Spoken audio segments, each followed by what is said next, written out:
Welcome back to the Global Ledger. I'm Justin. If you have listened all the way to this episode 100, I think you've done something really rare. You didn't just consume, the explanations, or collect facts, or memorize terms. I think what you've done is taken the first steps to build a way of seeing the system. Okay, and today's episode is not about new material. Okay, we're going to talk about integration. And this is where we step back and ask ourselves, what is the system we've actually been studying? Not markets, not money, not policy, not valuation, but the structure that connects all of them. Let's get into it.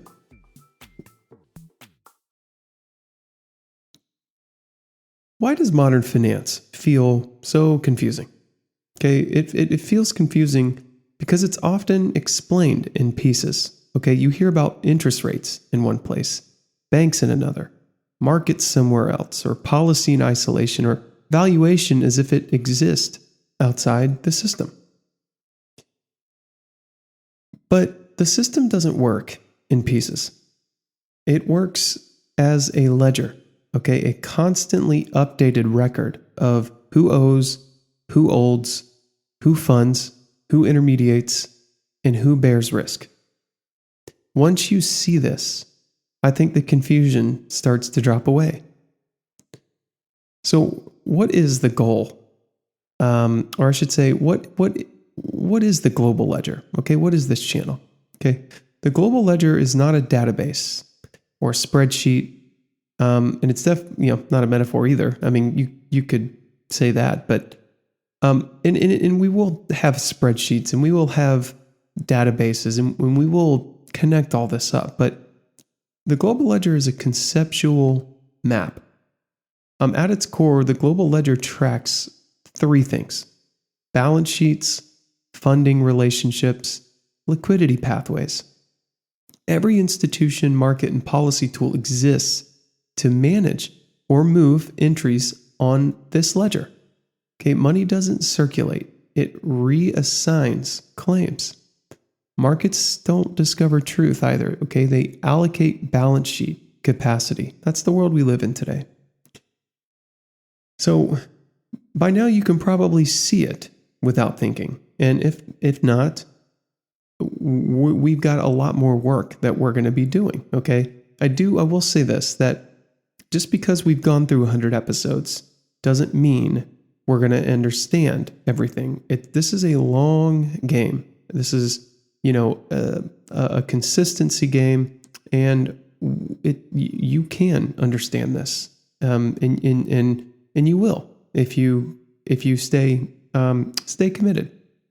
But by now you probably see that some money sits at the top, and some funding is unconditional, and some claims only work when funding or when confidence holds. This hierarchy explains why some assets are treated as safe, or why crises migrate upward, or why policy always targets certain markets first. Stability isn't moral. I think it's structural. And liquidity is the central variable, I think. And why? Okay, liquidity isn't a quantity. Liquidity is a condition. It exists when balance sheets are willing, collateral is accepted, funding rolls, intermediaries function. Okay, it disappears though when any of those breaks. And this is why prices lag stress. This is why volatility spikes late. And in crises feel sudden. Liquidity doesn't announce itself. Really, it just kind of walks out the door. Or leave, I should say. And policy fits into this, okay? It's not, powerless, I should say, but it sits at a specific point in the ledger, okay? Providing backstops, anchoring collateral, and restoring funding pathways. Policy doesn't create growth. It restores the function, okay? Understanding that makes policy actions somewhat predictable and not mysterious. So how do markets actually move? Markets don't move because narratives are, running rampant through YouTube or the television or whatever news channel that you like. They move because constraints shift. Okay, funding tightens, margins change, balance sheets pull back, risk capacity shrinks. Prices adjust after structure changes.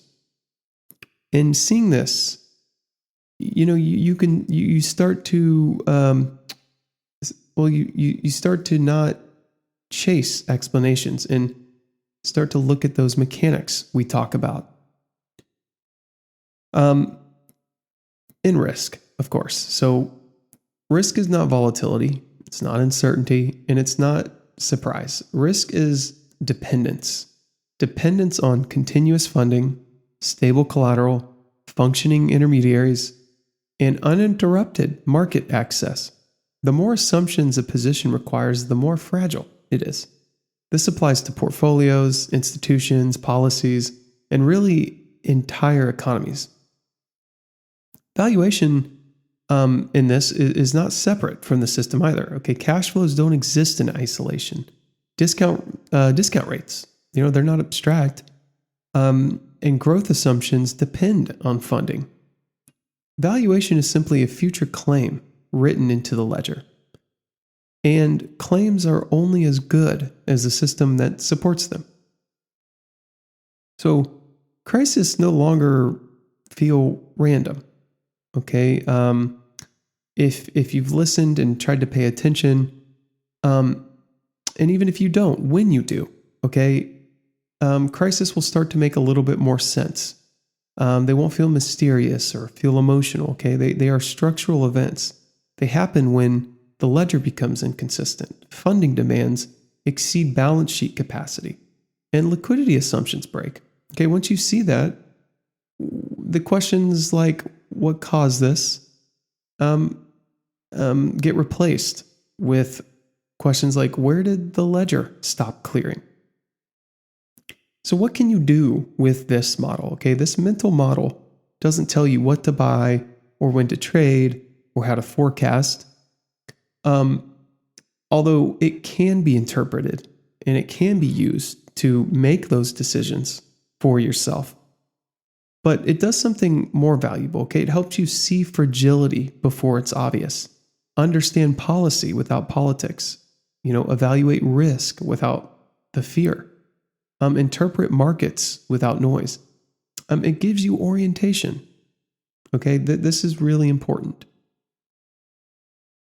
So the goal of the global ledger, the goal of this channel was never and will never be to impress, okay? It really is to demystify and bring some clarity to the internet, to the world, if you will. Okay, replace these slogans with structural thinking, to replace fear with understanding, and to replace fragments with coherence. Modern finance isn't some broken thing. It's just really misunderstood. And now you've built a foundation where you can start understanding it a little better. So I want to thank you for listening to episode 100 of the Global Ledger. We're not done. I will be posting a what to expect next kind of video after this one. So stay tuned. And once again, I'm Justin, and thank you for being here.